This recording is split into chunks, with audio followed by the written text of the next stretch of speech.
dia, queridos irmãos pibarguenses e todos aqueles que nos assistem aqui pelo canal do YouTube. Estamos hoje retomando o nosso estudo da Carta de Tito, após esse período que fomos tão abençoados pela nossa EBD de Missões, sendo impulsionados, sendo motivados, sendo despertados, né, a vivermos missões, não é, Ted? É verdade. Missões precisa estar em foco na nossa vida, né? Missões precisa fazer parte, né? Do nosso estilo de vida cristão, porque foi para isso que a gente foi chamado. É o ID, né? Nosso ID. Está no DNA nosso. Com certeza, né? É Igreja precisa viver isso. É verdade. E hoje a gente está aqui com o nosso amigo, né, querido Ted, nosso professor, convidado de hoje. E nós vamos hoje dar continuidade a esse estudo, né, tão precioso aí da Carta de Paulo a Tito. O tema da aula de hoje é conduta cristã, meus queridos. Mas antes da gente entrar no assunto propriamente dito, Ted, eu gostaria de a gente fazer uma recapitulação, né, sobre os pontos que foram tratados na aula passada, só para a gente poder, né, se situar melhor. Okay. Bom, Paulo inicia a carta de Paulo a Tito dando orientações de como cuidar daquela igreja lá em Creta. Isso. E nós sabemos que essa era uma igreja complicada, hein? Isso, muito complexa. Uma igreja cheia de problemas de ordem moral, né, problemas relacionados à devassidão, à mentira. Isso. Inclusive, você sabia, Ted, que esse termo, né, cretense, ele está relacionado a uma palavra grega que é o mesmo significado para mentiroso. Meu Deus. Você acredita nisso? É uma revelação muito forte, né? Você imagina um povo carregar essa identidade no seu nome, como mentiroso. Mentiroso. Né? Infelizmente, se a gente olhar hoje para a nossa realidade também como povo brasileiro, muitas vezes a gente lá fora também carrega um nome, né? De corrupção, né? De povo que rouba, que quer levar vantagem em tudo. É verdade. E assim, a gente crê que esse evangelho que a gente prega, Ted, tem poder para mudar esse jugo que está sobre a nossa nação. Aleluia, eu creio também nisso. Amém? Nós cremos nisso, que esse evangelho de poder que Paulo nos ensina a vivermos, ele pode mudar a realidade de uma nação, ele pode mudar uma sociedade e ele transforma a sociedade de dentro para fora. Eu creio também nisso, nessa ação. Dentro da igreja. Começa a reforma, pela igreja, né, Ted? Isso, eu creio nisso. E o evangelho de Cristo, né, as boas novas, né, veio para transformar, né, e que a gente não possa desistir disso. Por mais que os fatores dizem que não, eu creio que nós temos que continuar com a nossa fé em ação. Amém. Progredindo, avançando. Amém. Um dia de cada vez, sem desistir. Amém. É de fé em fé, né? De fé em fé. Eu creio nisso, Beth. Amém. A gente crê que esse avivamento vai chegar na nossa nação, né? Esse avivamento que é uma mudança de caráter, de atitude, de mentalidade. E é isso que a igreja de Creta precisava viver. Isso. Por isso que Paulo diz para Tito, logo no início da carta, para pôr em ordem as coisas que faltavam, porque esse povo ele estava assim submerso nessa cultura, né, de devassidão, de perda de princípios, né, um distanciamento total do Senhor. Sem elemento nenhum, né, como já diz a nossa temática, sem conduta. Sem conduta cristã e sendo levados por falsos mestres. Por falsos ensinamentos. Eu acho que isso é muito sugestivo para a gente, né? Temos chamado hoje, principalmente um tempo de crise que a gente vive, porque a gente sabe que para se manter, né, como a gente também tem sempre falado isso, é só com o evangelho genuíno. Eu acho que o que leva a pessoa a viver numa continuidade, né, de mentira é porque eu acho que o genuíno não chegou. Exatamente. Ela não tomou a verdadeira medicação. Não conheceu a verdade que liberta. Isso. Eu acho que é isso. O que faltou no tempo de Creta era isso. Como você já salientou e ressaltou para os nossos ouvintes, né? Eles eram levados por falsos ensinamentos. Por falsos ensinamentos. E aqui no versículo, antes de chegarmos no capítulo 3, eu gostaria de destacar Tito, capítulo 1, versículo 16, queridos. Paulo vai falar... 16? Isso, Tito 1, 16. Só para a gente entender como que era essa realidade, né, da pregação de falsos, né, ensinamentos dentro dessa igreja de Creta. Paulo alerta Tito sobre isso, diz assim no versículo 16. Eles afirmam, ou seja, esses falsos mestres, né, que conhecem a Deus, mas por seus atos o negam. São detestáveis, desobedientes e desqualificados para qualquer boa obra. Ou seja, esses ensinamentos, essas ideologias, né, entre aspas, que eles estavam querendo introduzir dentro do evangelho verdadeiro, não transformam ninguém. É verdade. Tornam essas pessoas desqualificadas para manifestar essas boas obras É que o verdade. Evangelho nos chama a É manifestar. verdade. E essa carta nos chama muita atenção para isso, a vivemos um Evangelho prático. Por isso que vai falar sobre conduta cristã. Aleluia, é O verdade. que é conduta? Né? Eu tive pesquisando o significado. Conduta está relacionado ao modo de agir, ao comportamento, a forma da gente falar, viver. Enfim, é a nossa forma de atuar no mundo, é a nossa conduta. É verdade. Então, quer dizer, se esse evangelho não nos transforma primeiro, ele está desacreditado. É verdade, Beth. Como é que a gente vai falar? E eu falava até com uma irmã ontem, né, próxima à minha família, que isso foi banido, esse fator conduta. As pessoas acham que não precisa ser relevante, né? Foi anulado Malaquias 3,18, né? E vereis outra vez a diferença do que serve e o que não serve. Isso foi banido. Eu creio que o que me atraiu, eu creio também que ter sido com você, eu acho que o que trouxe o interesse, o que me seduziu para estar no Evangelho foi essa distinção, sabe? De eu olhar e falar, olha, esses dias eu encontrei um amigo meu, me dando tchau de longe, ele falou assim, olha rapaz, até o seu jeito de andar é diferente. Eu acho que é isso que... Mas isso é banido, eu acho que isso não é relevante hoje. É esquecendo um pouco de Creta. Sim, as pessoas estão tratando o evangelho como mais uma ideologia. É verdade. Né? Como Eu acho mais que uma essa é a palavra, filosofia, né? Uma bandeira que as pessoas levantam para dizer que tem uma religião. Eu acho que essa é a Né? palavra, mais uma ideologia. Mais uma ideologia. Mais uma filosofia, né? Eu acho que... Não precisa, você não precisa, continue da mesma forma. Eu acho que isso, né? Às vezes as pessoas nos interpretam até mal com a fala dessa, né? Com a forma que nós estamos expondo a escritura aqui. Não que nós não somos legalistas, muito menos religiosos. Sim. Não é isso. É porque o final não é um final de triunfo. Porque se não for o evangelho da mudança de conduta, da mudança de caráter, da mudança de comportamento, a frustração quando bater a sua porta, você não vai resistir. Sim. Você vê que um exemplo que eu sempre cito, o que fez José para merecer uma cadeia, né? O que fez? Para não se frustrar, né? Trazendo para o tempo atual, para vencer uma depressão. Se não existir, acho que já é uma conduta. Para continuar tendo esperança em meio a uma pandemia, em meio à falta de expectativas em relação ao futuro, né? Mas é Cristo em nós, né? Que é essa esperança da glória. Né? É o evangelho de poder, é a palavra viva, né? Que nos transforma. Porque essa palavra ela precisa ser viva dentro de nós. É isso que vai transformar a nossa conduta. E dando agora continuidade aqui ao capítulo 3, né, que vai falar sobre a conduta cristã, eu vou começar lendo, né, para que a gente possa aí fazer essa ponte, né, com a igreja de Creta. E Paulo fala assim para Tito: lembre a todos que se sujeitem aos governantes e às autoridades. Sejam obedientes, estejam sempre prontos a fazer tudo o que é bom. Não caluniem ninguém, sejam pacíficos, amáveis e mostrem sempre verdadeira mansidão para com todos os homens. Sabe o que me chama muita atenção aqui também, Ted? E queridos irmãos que estão nos assistindo, é que ele inicia falando assim, ó, lembre a todos que se sujeitem aos governantes e às autoridades. Ou seja, isso é para todos. A igreja, ela não pode se eximir de se submeter às autoridades constituídas. Meu Deus. Porque toda autoridade foi constituída pelo Senhor. Por isso que hoje a gente está aqui, né, como igreja também, cumprindo todos os protocolos, né, que as organizações de saúde têm nos orientado. É verdade. Nós temos nos submetido à autoridade porque entendemos que isso é proteção. A autoridade é proteção na nossa vida. Verdade. Então isso é para todos. Mas só que Paulo, ele quer levar a igreja a um nível maior. Mais além, né? De obediência e submissão, quando ele diz assim, olha, isso é para todos, né? Submeter às autoridades. Mas aí ele vai além. Sejam obedientes, mas de que forma essa obediência ela vai se manifestar na conduta cristã? Meu Deus. Que é diferente de outros códigos de conduta que nós temos lá fora. Ele vai falar assim, olha, estejam sempre prontos a fazer tudo que é bom.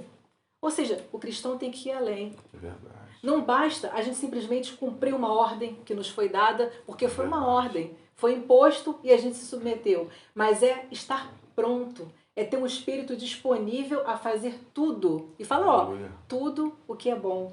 Não é simplesmente ser mandado, mas é ser voluntário, né, não, Ted? Isso. A minha Bíblia ainda, aqui na versão de Jerusalém, isso que você citou é muito, muito significativo.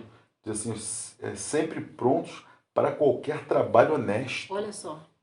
Sabe, eu acho que é isso, né? A conduta, vamos dizer que isso é o tópico de número 1 para quem tem uma conduta. Porque isso que você falou também vale a pena, nesse tempo, então, queridos, se submeter às autoridades instituídas por Deus, um tempo em que a gente vê muitos conflitos. Sim, e que a política está dividida. Os irmãos estão divididos. Isso para mim é um impacto sobre-humano. Não que você pensa isso. Eu sou do abóbora e você é do azul. Estão levantando bandeiras partidárias e criticam as autoridades e caluniam. Porque que fala aqui, olha, dando continuidade, né, no versículo 2, não calunie ninguém. Ou seja, às vezes a gente é obediente até certo ponto na presença da pessoa. Mas quando a pessoa não está, a gente desce a lenha. É verdade. E isso não é ser obediente no nível do que Deus tem pra gente, no nível de uma conduta cristã. Então, ser obediente dentro dos padrões de Cristo exige de nós uma integridade, a ponto de preservar a pessoa até quando ela não está presente. É verdade. Não é não? É verdade. Isso move o mundo espiritual, né? São princípios, né? Assim como você já disse, Beth, a obediência ela vem para nos proteger. Porque eu creio que quando você se submete a isso aqui, você está contando com o favor de Deus. Né? Você está obedecendo. Eu sei que não é fácil, irmãos. Eu sei que cada um tem uma personalidade, nós somos seres humanos. Não é fácil. Eu sei que um vai desagradar o outro. Mas eu vou dizer para você, diante da presença de Deus, eu faço por obediência à Escritura. Primeiro a gente começa nesse nível, né? Obedecendo a palavra, depois se torna natural. Natural a gente faz, porque a renúncia ela está atrelada a isso. A gente sabe que algumas situações que nós vamos viver não é favorável a nós. Essa é uma realidade. É contra a nossa vontade. É contra a nossa vontade, mas a própria Escritura está dizendo, não deixe você abrir a sua Bíblia aí, você que não teve esse interesse, mas a Escritura está dizendo, como a Beth já leu, acho que vale a pena, lembre-se que deve ser submisso aos magistrados e às autoridades, obedecendo. E a Beth, olha, agora ali para mim, sem difamar ninguém, sem andar brigando, né? Sejam pacíficos. Isso é muito forte. O que é ser uma pessoa pacífica, não é? Não é somente você não entrar na contenda, é você reconciliar pessoas. Verdade. A gente tem esse espírito de reconciliar, esse espírito de reconciliação, que é o mesmo espírito de Cristo Jesus. Isso é uma conduta cristã, né, É uma Beth? conduta cristã. Porque eu acho que, eu vou ser sincero, com o pouco tempo que eu tenho de vida, eu não conheço nenhum tipo de doutrina que ensine você a ser assim. Olha, tenta evitar, vai lá. Olha, abra mão da sua justiça própria. Isso. Porque como é difícil, né? Não é fácil. A gente abrir mão da nossa justiça própria. É aquilo, né? A gente depende do Espírito Santo para que a gente possa exercer isso que a gente está ditando aqui, querido. Nós não estamos aqui falando para você que vai ser fácil. Que vai ser fácil, não. Você é uma vida de oração, é tudo uma ação conjunta, né, Beth? E a gente vai chegar aqui na frente, né, para falar exatamente sobre isso que você destacou, Ted. Ele vai também apresentar outras virtudes aqui, a gente vai chegar nesse ponto, né? Ele fala assim mais ainda, né? Sejam pacíficos, amáveis. Eu fiquei pensando assim, ser amável, né? Ser amável é ser uma pessoa fácil de se amar, né? É ser uma pessoa que que sabe cativar as pessoas no trato, na forma, né, de se relacionar em todas as circunstâncias, né? Não apenas naquelas circunstâncias que nos favorecem. É verdade. Né? Porque é muito fácil você ser amável com quem tem algo para te oferecer. Eu penso isso às vezes, Beth, porque é fácil. O ser humano, ele confunde, né? Porque você amar quem está pronto a te servir é muito fácil. Sempre que tem aquilo que você acabou de dizer, eu acho que esse é o exemplo certo. Quem tem algo te oferecer, você amar essa pessoa. Agora, esse que não sabe, esse que não pode te ajudar, esse que Acho que é isso que a E é isso Escritura que faz a diferença, conforme você falou, entre aquele que serve a Deus e aquele que não serve. é. Né? Porque é um amor sacrificial, né? Não é um amor que depende, né, de troca, de favores. É Aleluia. doação, né? É como Cristo fez por nós. Isso. É entrega, né? Entrega, eu creio. E mostrem sempre verdadeira mansidão para com todos os homens. E essa parte aqui nos chama muito a atenção e assim, e nos confronta e me confronta também, né? Porque quantas vezes a gente se mostra manso, mas no fundo a gente quer Meu Deus. socar a cara do alguém. É verdade. A gente quer dar uma resposta, a gente quer dar o troco, mas olha o nível em que Paulo nos coloca. Nos coloca para chegar. Como cristãos, né? E o que o Evangelho pode gerar em nós, essa verdadeira mansidão, que é o fruto do Espírito. É um novo nascimento, né? É um novo nascimento. Então, assim, é uma mansidão que, assim, ela está além das aparências. Não vem de nós, né? Não vem de nós. Não vem de É nós. gerado pelo Espírito Santo de Deus, né? Isso. É essa capacidade da gente realmente abrir mão da nossa vaidade, do nosso orgulho, daquilo que a gente entende como certo, para deixar que Deus seja o nosso juiz. Meu Deus. Para deixar que Ele realmente intervenha na nossa causa, para que Ele seja Senhor, né, sobre a nossa vida, em todas as áreas. Eu creio. E mais adiante, Ted, lá no versículo 3, olha o que Paulo vai dizer aqui para Tito, para a igreja, né? Isso. Houve tempo em que nós também éramos insensatos e desobedientes, vivíamos enganados e escravizados por toda espécie de paixões e prazeres. Vivíamos na maldade e na inveja, sendo detestáveis e odiando uns aos outros. Mas quando, da parte de Deus, nosso Salvador, se manifestaram a bondade e o amor pelos homens, não por causa de atos de justiça por nós praticados, mas devido à sua misericórdia, Ele nos salvou pelo lavar regenerador e renovador do Espírito Santo, que Ele derramou sobre nós generosamente, por meio de Jesus Cristo, nosso Salvador. Ele o fez a fim de que, justificados por sua graça, nos tornemos seus herdeiros, tendo a esperança da vida eterna. Olha que tremendo. Paulo, ele toca no passado, mas não para nos trazer acusação. Isso. Mas para lembrar a igreja que tudo que nós somos hoje não é por mérito nosso. É verdade. Não é pelo nosso esforço. A gente não consegue ser manso na força do nosso braço. É isso. Porque a gente quer se esforçar, eu vou ser manso, eu vou ser... Não, mas é pelo lavar regenerador do Espírito Santo de Deus. É essa presença viva, né, que nos transforma de dentro para fora e manifesta aquilo que vem dele. Aleluia. Né? Então, Paulo está aqui estabelecendo o fundamento da graça. Aleluia. É a graça, não é o legalismo, não é o que esses falsos mestres estão tentando introduzir na igreja, não é um evangelho que, sabe, que precisa se apoiar em ensinamentos humanos. Isso. Não é um evangelho de regras.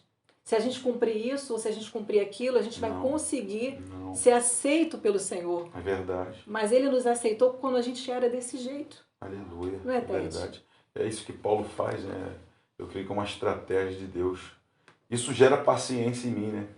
Eu creio que você já deve ter vivido alguma situação parecida, alguma perturbação com a sociedade.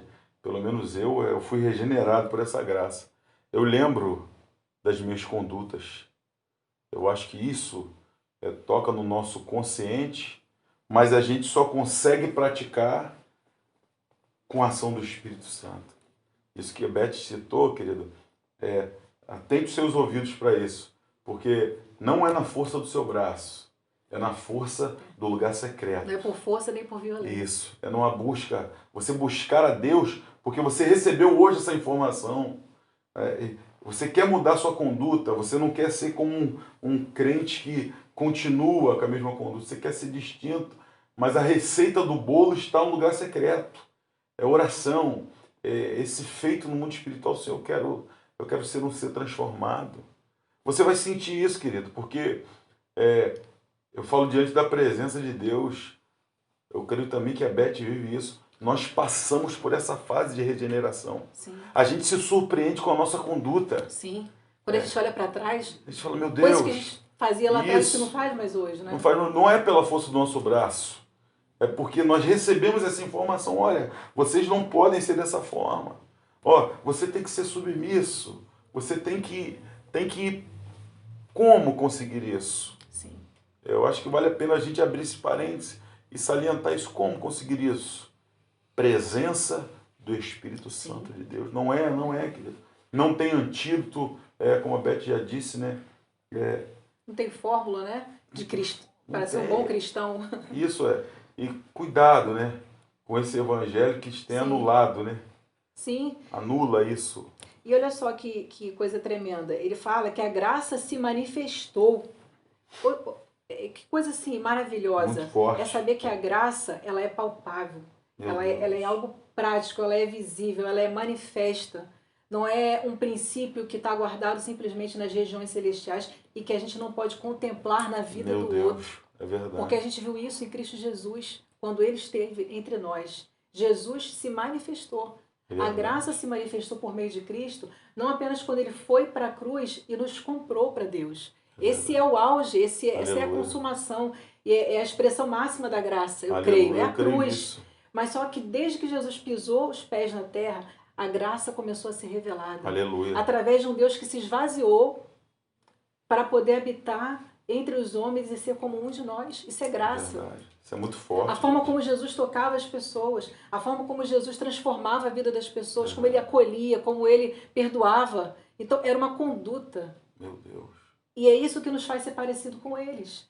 É a nossa forma de viver, de nos relacionarmos com as pessoas, em que elas podem olhar para nós e dizer, olha, você parece com Jesus. Meu Deus. Quando eu olho para você, eu lembro de algo que eu vi em Jesus, que eu vi na Bíblia, e você carrega. Aleluia. Então é isso que faz a diferença, Aleluia. não é, Ted? Você imagina, querido, tudo isso que você acabou de ouvir, numa sociedade inteira. Imagina. Imagina que sociedade não seria essa. Imagina,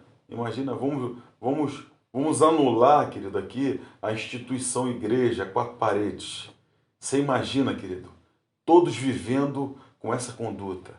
Misericórdia, perdão, paciência, compaixão, mudança de caráter. Imagina como que os cristãos em todas as partes da sociedade, não é? Nos seus trabalhos, né? Dentro das suas casas, nas ruas, estariam arrastando pessoas para Jesus. Não pelo que eles pregam, mas pela forma como eles vivem. Né? Porque é isso que faz toda a diferença. É a nossa conduta, é a nossa forma de viver nessa terra. E para fechar aqui, Ted, eu gostaria de ir lá para o versículo 9, né? E que ele fala assim, evite, porém, controvérsias tolas, genealogias, discussões e contendas a respeito da lei, porque essas coisas são inúteis e sem valor. Meu Deus. O que você tem para dizer a respeito disso, Ted? Muito forte, né? Eu confesso que eu estou até arrepiado. Isso aqui, querido, eu acho que é a base do cristão. Evitem dissensões que não vão edificar, querido. Evitem discussões. Olha que é mover a ação do Senhor sobre a tua vida. Evite aquilo que o Facebook está aguçando você. Evite. Porque não vão levar a lugar nenhum, Beth. É isso que ele disse aqui, não foi isso? Sim. São inúteis e sem valor. Porque o que nos transforma é o evangelho da cruz. Meu Deus. É o evangelho da graça. Aleluia. Toda palavra que fugir dessa centralidade de Jesus já deixou de ser evangelho de Cristo. Meu Deus. Né? Então, e no versículo 10 ele fala assim, quanto àquele que provoca divisões, ainda indo por esse caminho, né, daqueles que estavam ali se infiltrando para trazer falsos ensinamentos, ainda tem aqueles que provocam divisões e fala assim, olha, advirtam uma primeira e uma segunda vez. Depois disso, rejeite-o. Você sabe que tal pessoa se perverteu e está em pecado e por si mesma está condenada. Isso parece ser muito forte, né? E é muito forte realmente. Uma pessoa que se desviou da conduta. Isso a gente sabe que acontece no nosso meio. Acontece muito. E o que me chamou a atenção aqui, Ted, é a forma como Paulo orienta Tito a tratar essa situação de desvio de conduta dentro da igreja. Porque no primeiro momento, como que ele trata isso? Ele diz assim, olha, advirta-o uma primeira e uma segunda vez. Isso. E depois rejeite-o. Aí fiquei pensando, Senhor, mas a gente deve rejeitar a pessoa? Se a gente foi chamado para amar. E sabe o que o Espírito Santo me disse? Ele falou assim, olha, o primeiro nível de disciplina está sob a responsabilidade da igreja, através do seu pastor, através da liderança, e depois eu é que vou tratar com ele. É verdade, eu creio nisso. Esse rejeite-o não é que a gente vai rejeitá-lo, deixar de amar aquela pessoa, mas é que a partir de então, se ela não se submeter à igreja, quem vai tratar com ela é o Senhor. E aí a pessoa ela pode fazer uma escolha ainda. Escolher viver um caminho que Deus traçou para nós, que é um caminho de bênção, de proteção, é um caminho que vai nos conduzir a uma vida de transformação, vai nos fazer desfrutar dessa presença de Deus, ou não. E aí, quando a pessoa não escolhe, é o que ele diz, por si mesma está condenada. E sabe o que isso significa, queridos? É que Deus, ele não condena ninguém, mas é a gente que rejeita o perdão dele. Meu Deus. Não, Ted? É muito forte isso que a Beth, né? Concluindo a nossa aula, querido, reflita nisso que ela falou agora. A si mesmo o homem se condena. Por si mesmo. É porque quando Jesus, o versículo diz, né? Que Deus amou o mundo de tal maneira, são todos. Se ele entregou o seu próprio filho, isso, como que ele quer condenar, né, o mundo? É verdade, Mas a gente pode fazer essa escolha, né? É verdade. De submeter a isso. E a gente tem visto, queridos, que o mundo já fez uma escolha. Muitos, né, que têm vivido fora da presença do Senhor. E os resultados a gente tem visto, e que não são resultados, né, positivos. Mas a gente tem visto um cenário de destruição, né, de dor, de sofrimento, de cargas pesadas que as pessoas estão levando, quando Jesus disse que o fardo dele é leve. Aleluia, é verdade. Que a gente poderia viver uma vida nessa terra não sem sofrimento, não sem problemas a serem vencidos, mas debaixo do jugo dele. Meu Deus. Né? E é essa presença que vai nos levar a esse caminho de bênção, né? De transformação, e nos fazer desfrutar, né? Daquilo que Deus preparou para nós, não somente para a nossa vida, mas para que a gente possa transformar a sociedade. Aleluia. Eu creio nisso, Beth. Eu creio que o Senhor ele tem vida e vida com abundância para nós, né? Mas depende de nós. Foi isso que o Paulo disse aqui, né? Esse último versículo. Né? É você que vai decidir, irmão. Né? Que você possa refletir nisso. Nessa manhã. Amém. Né? Reflita nisso.